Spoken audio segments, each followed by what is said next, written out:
Under প্যান্টটা ছিঁড়ে গেছে, দুদিন থেকে ঘুরবা লাগছি, কিনাই হবে লাগছে না। যাই যাও দোকানত ছেলাই ভিড়। এই বেটি সহগুলা যে এত কি কাপড় কিনে, দোকানত এনি টাইম ভিড় করে থাকে।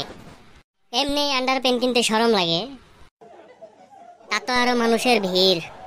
এই বেটি সহগুলা খায়া কাম নাই, বাচ্চা পোলাগুনক স্কুলত ঢুকাই দিয়ে সারাদিন কাপড়ের দোকানত আড্ডা। আমার জ্বালায় কাপড়ের দোকানত সিট পাওয়া যায় না, গলাটাও শুকিয়ে গেছে। এই বাবা এক গ্লাস পানি আনিস তো। নিজে উঠি আহি নিয়ে যা।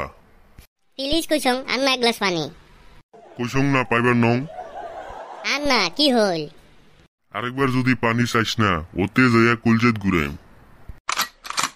ঠিকই আছে, গতবার জেলা আসিস, এলা এক গ্লাস পানি নিয়ে আসিস।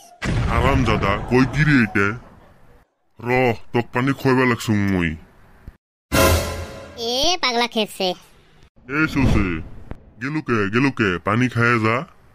মোটরের পাইপ এলা গলা ঢুকি দিম খায়া থাকতিস।